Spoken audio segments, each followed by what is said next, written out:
Chapter 2. I Played Dodgeball with Cannibals. My day started normal, or as normal as it ever gets at Meriwether College Prep.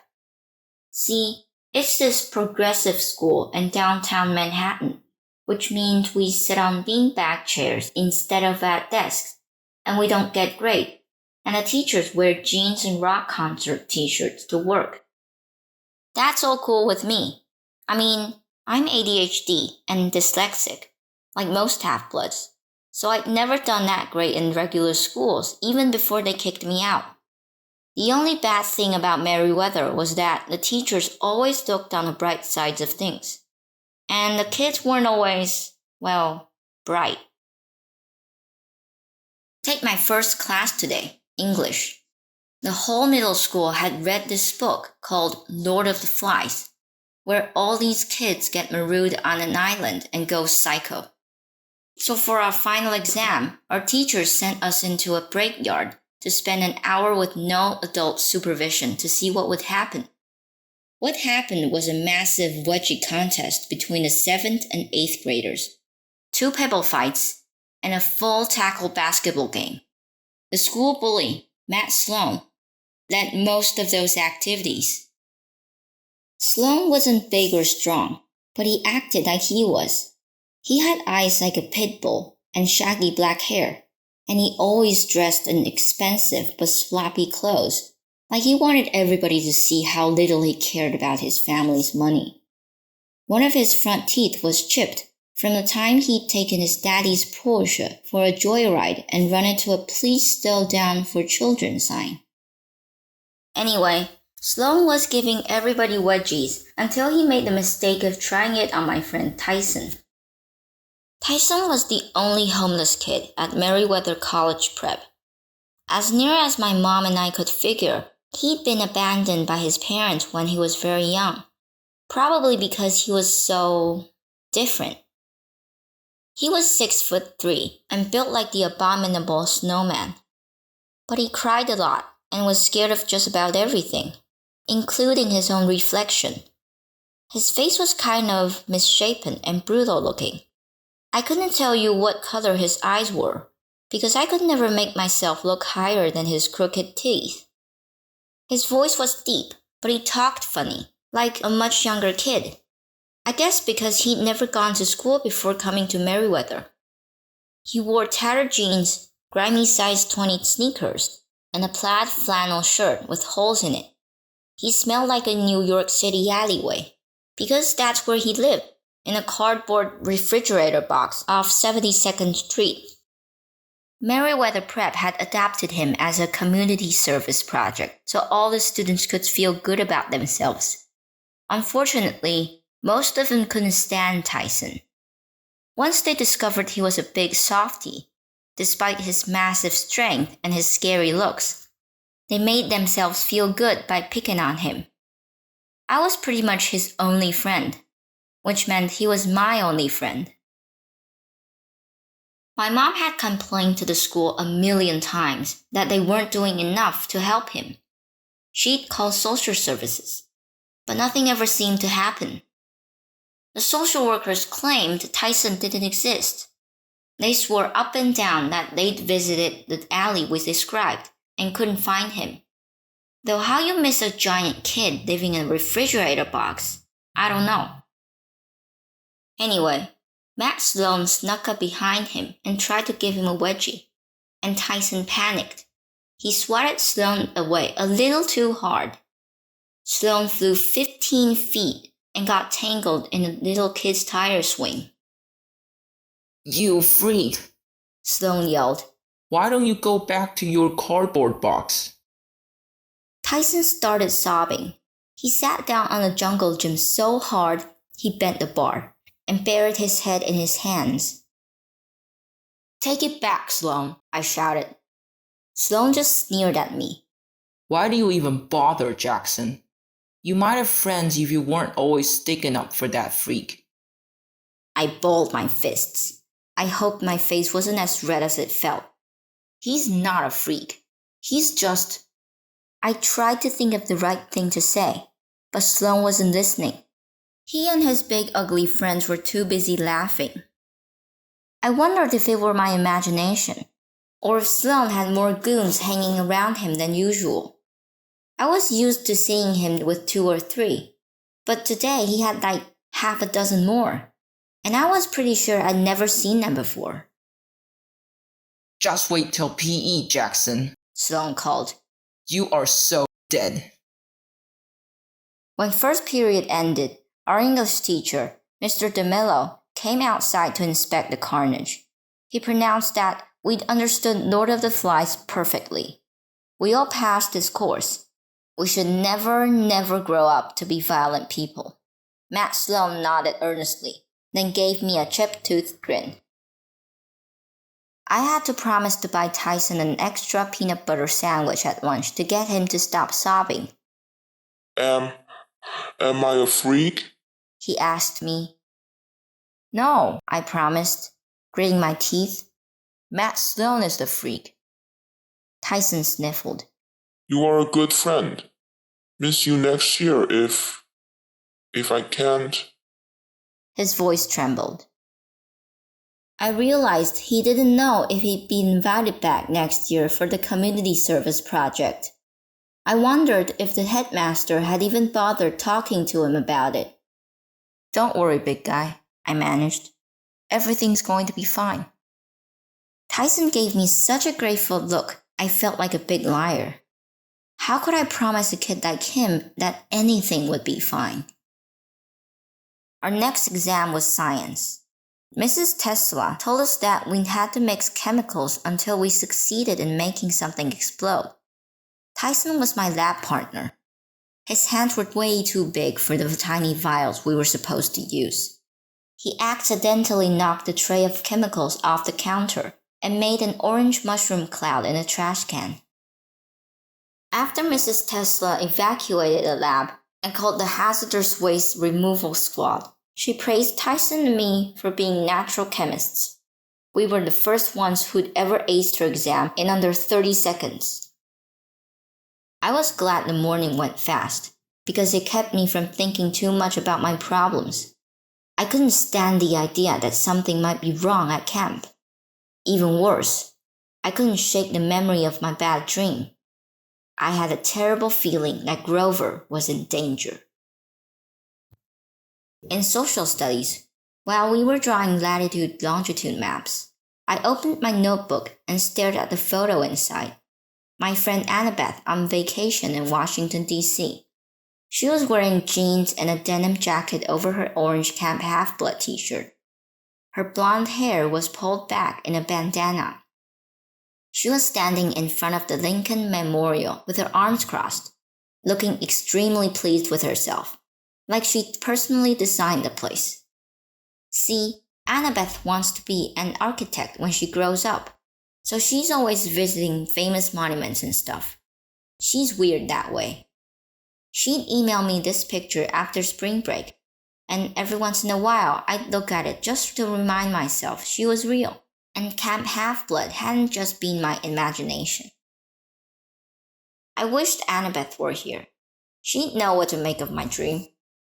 I'd never admit it to her, but she was smarter than me, even if she was annoying sometimes. I was about to close my notebook when Matt Sloane reached over and ripped the photo out of the rings. Hey, I protested. Sloane checked out the picture and his eyes got wide. No way, Jackson. Who is that? She is not your... Give it back. My ears felt hot. Sloane handed the photos to his ugly buddies, who snickered and started ripping it up to make spit wads. They were new kids who must have been visiting because they were all wearing those stupid, "Hi, my name is" tags from admissions office. They must have had a weird sense of humor too, because they'd all fill in strange names like Marrow Sucker, Skull Eater, and Joe Bob. No human beings had names like that. These guys are moving here next year, Sloane bragged, like that was supposed to scare me. I bet they can pay the tuition too, unlike your retard friend. He's not retarded. I had to try really, really hard not to punch Sloane in the face. You're such a loser, Jackson. Good thing I'm gonna put you out of your misery next period. His huge buddies chewed up my photo. I wanted to pulverize them, but I was under strict orders from Kyra never to take my anger out on regular mortals, no matter how obnoxious they were. I had to save my fightings for monsters. Still, part of me thought, if Sloane only knew who I really was. The bell rang. As Tyson and I were leaving class, a girl's voice whispered, "Percy!" I looked around the locker area, but nobody was paying me any attention, like any girl at Merriweather would ever be caught dead calling my name. Before I had time to consider whether or not I'd been imagining things, a crowd of kids rushed for the gym, carrying Tyson and me along with them. It was time for PE. Our coach had promised us a free-for-all dodgeball game, and Matt Sloane had promised to kill me. The gym uniform at Merriweather is sky blue shorts and tie-dye t-shirts. Fortunately, we did most of our athletic stuff inside, so we didn't have to jog through Tribeca looking like a bunch of boot camp hippie children. I changed as quickly as I could in the locker room because I didn't want to deal with Sloane. I was about to leave when Tyson called, "Percy?" He hadn't changed yet. He was standing by the weight room door, clutching his gym clothes. "Will you, Oh, yeah. I tried not to sound aggravated about it. Yeah, sure, man. Tyson ducked inside the weight room. I stood guard outside the door while he changed. I felt kind of awkward doing this, but he asked me to most days. I think it's because he's completely hairy, and he's got weird scars on his back that I'd never have the courage to ask him about. Anyway, I'd learned the hard way that if people teased Tyson while he was dressing out, he'd get upset and start ripping the doors off lockers. When we got into the gym, Coach Nunley was sitting at his little desk reading Sports Illustrated. Nunley was about 1,000,000 years old, with bifocals and no teeth, and a greasy wave of gray hair. He reminded me of the Oracle at Camp Half-Blood, which was a shriveled-up mummy, except Coach Nunley moved a lot less, and he never billowed green smoke. Well, at least not that I've observed. Matt Sloane said, Coach, can I be captain? Eh? Coach Nunley looked up from his magazine. Yeah. He mumbled. Mm-hmm. Sloane grinned and took charge of the picking. He made me the other team's captain, but it didn't matter who I picked, because all the jocks and the popular kids moved over to Sloane's side. So did a big group of visitors. On my side, I had Tyson, Corey Baylor the computer geek, Raj Mandali the calculus whiz, and half a dozen other kids who always got harassed by Sloane and his gang. Normally, I would have been okay with just Tyson. He was worth half a team all by himself. But the visitors on Sloane's team were almost as tall and strong-looking as Tyson, and there were 6 of them. Matt Sloane spilled a cage full of balls in the middle of the gym. Scared. Tyson mumbled. Smell funny. I looked at him. What smells funny? Because I didn't figure he was talking about himself. Them. Tyson pointed at Sloane's new friends. Smell funny. The visitors were cracking their knuckles, eyeing us like it was slaughter time. I couldn't help wondering where they were from. Someplace where they fed kids raw meat and beat them with sticks. Sloane blew his coach's whistle, and the game began. Sloane's team ran for the center line. On my side, Raj Mandali yelled something in Urdu, probably, "I have to go potty," and ran for the exit. Corey Baylor tried to crawl behind the wall mat and hide. The rest of my team did their best to cower in fear and not look like targets. "Tyson," I said, "let's go." A ball slammed into my gut. I sat down hard in the middle of the gym floor. The other team exploded in laughter. My eyesight was fuzzy. I felt like I'd just gotten a Heimlich maneuver from a gorilla. I couldn't believe anybody could throw that hard. Tyson yelled, Percy, duck! I rolled as another dodgeball whistled past my ear at the speed of sound. Boom! It hit the wall mat, and Corey Baylor yelped. Hey! I yelled at the Sloan's team. You could kill somebody. The visitor named Joe Bob grinned at me evilly. Somehow, he looked a lot bigger now, even taller than Tyson.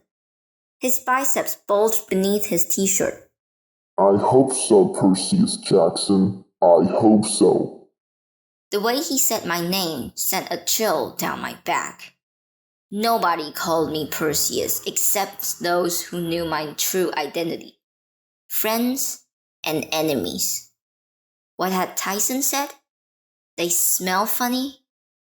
Monsters. All around Matt Sloan, the visitors were growing in size. They were no longer kids. They were 8-foot-tall giants with wild eyes, pointy teeth, and hairy arms tattooed with snakes and hula women and Valentine hearts. Matt Sloan dropped his ball. Whoa! You're not from Detroit? Who?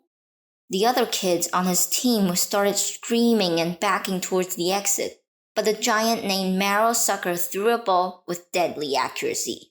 It streaked past Raj Mandali just as he was about to leave and hit the door, slamming it shut like magic. Raj and some of the other kids banged on it desperately, but it wouldn't budge. Let them go, I yelled at the giants. The one called Joe Bob growled at me. He had a tattoo on his biceps that said, JB loves baby cakes. And those are tasty morsels? No, son of sea god. We Lestrygonians aren't just playing for your death. We want lunch. He waved his hand, and a new batch of dodgeballs appeared on the center line. But these balls weren't made of red rubber. They were bronze, the size of cannonballs, perforated like wiffle balls with fire bubbling out of the holes. They must have been searing hot, but the giants picked them up with their bare hands. Coach! I yelled. Nunley looked up sleepily, but if he saw anything abnormal about the dodgeball game, he didn't let on. That's the problem with mortals.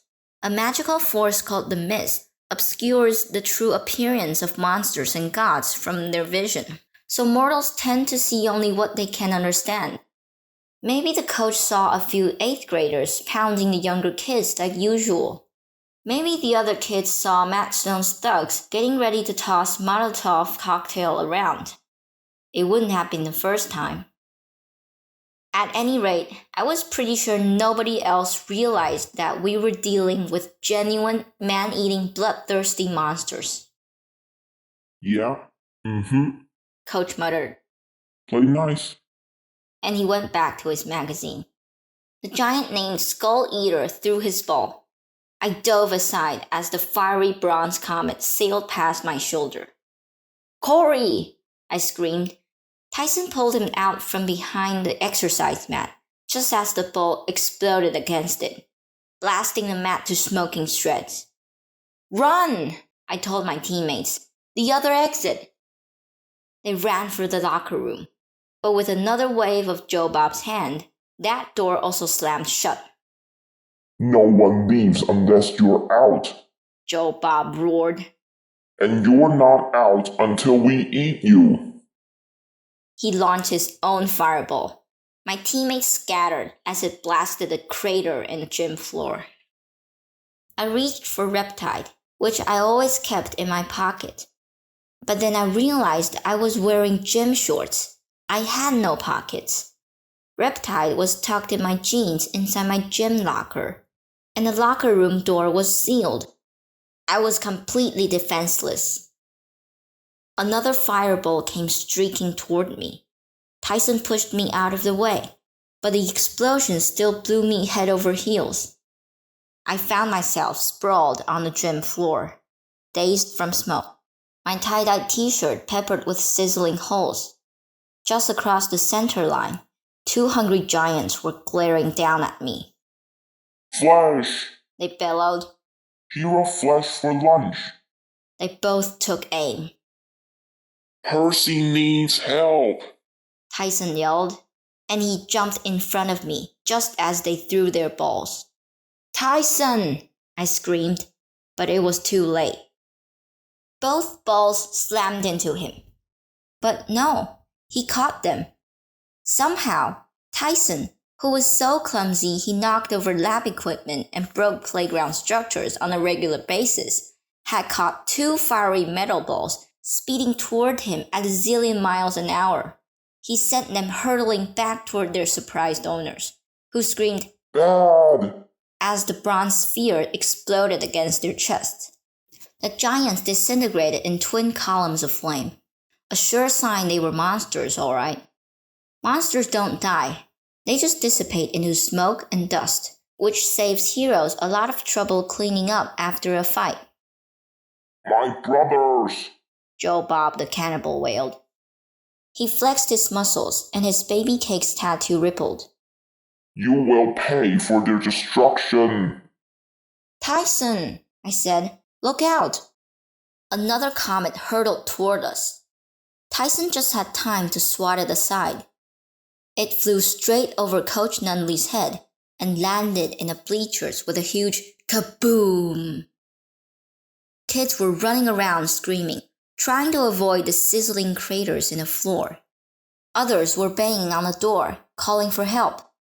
Sloane himself stood petrified in the middle of the court, watching in disbelief as balls of death flew around him. Coach Nunley still wasn't seeing anything.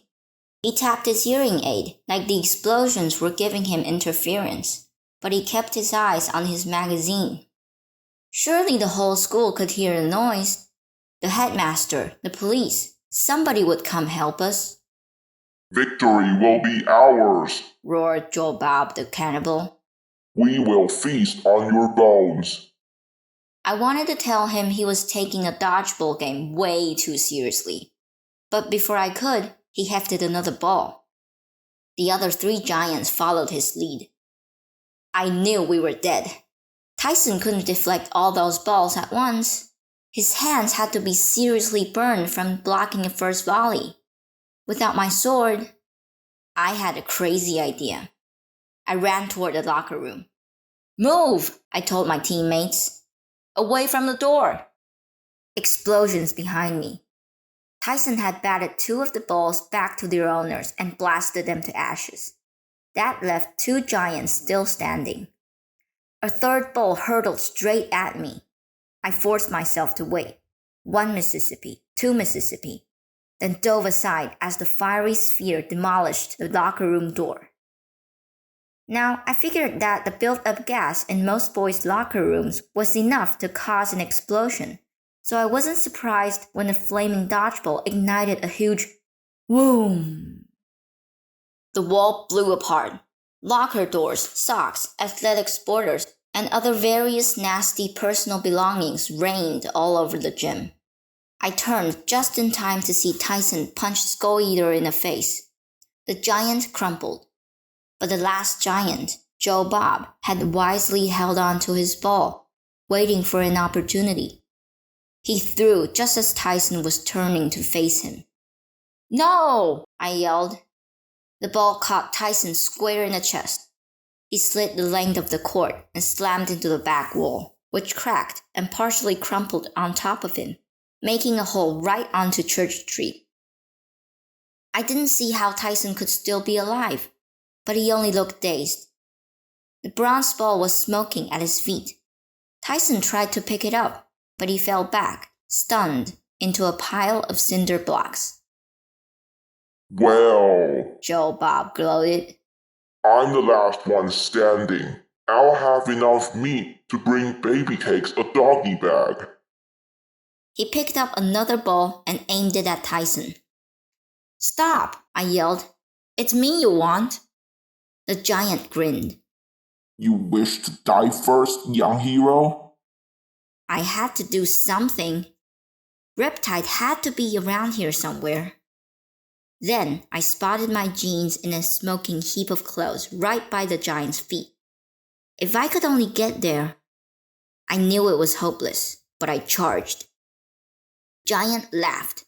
My lunch approaches. He raised his arm to throw.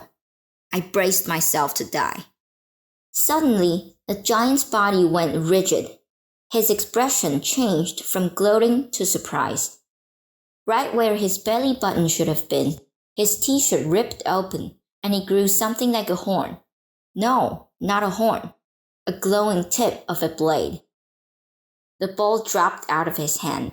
The monster stared down at a knife that had just run him through from behind. He muttered, Ow! And burst into a cloud of green flame, which I figured was going to make baby cakes pretty upset. Standing in the smoke was my friend Annabeth. Her face was grimy and scratched. She had a ragged backpack slung over her shoulder, her baseball cap tucked in her pocket, a bronze knife in her hand, and a wild look in her storm gray eyes, like she'd just been chased 1,000 miles by ghosts. Matt Sloan, who'd been standing there dumbfounded the whole time, finally came to his senses. He blinked at Annabeth, as if he dimly recognized her from my notebook picture. That's the girl. That's the girl. Annabeth punched him in the nose and knocked him flat. And you, she told him, lay off my friend. The gym was in flames. Kids were still running around screaming. I heard sirens wailing and a garbled voice over the intercom. Through the glass windows of the exit doors, I could see the headmaster, Mr. Bonsai, wrestling with the lock. A crowd of teachers piling up behind him. Annabeth, I stammered. How long have you? Pretty much all morning. She sheathed her bronze knife. I've been trying to find a good time to talk to you, but you were never alone. The shadow I saw this morning, that was... My face felt hot. Oh my God, you were looking in my bedroom window? There's no time to explain, she snapped, though she looked a little red-faced herself. I just didn't want to. There, a woman screamed. The doors burst open and the adults came pouring in. Meet me outside, Annabeth told me. And him, she pointed to Tyson, who was still sitting dazed against the wall. Annabeth gave him a look of distaste that I didn't quite understand. You'd better bring him. What? No time, she said. Hurry. She put on her Yankees baseball cap, which was a magic gift from her mom, and instantly vanished. That left me standing alone in the middle of the burning gymnasium when the headmaster came charging in with half the faculty and a couple of police officers. Percy Jackson? Mr. Bonsai said. What? How? Over by the broken wall, Tyson groaned and stood up from the pile of cinder blocks. Head hurts. Matt Sloan was coming around too. He focused on me with a look of terror. Percy did it, Mr. Bonsai. He set the whole building on fire. Coach Nunley will tell you. He saw it all. Coach Nunley had been dutifully reading his magazine, but just my luck, he chose that moment to look up when Sloan said his name. Huh? Yeah. Mm-hmm. The other adults turned toward me. I knew they would never believe me, even if I could tell them the truth. I grabbed Riptide out of my ruined jeans, told Tyson, "Come on," and jumped through the gaping hole in the side of the building.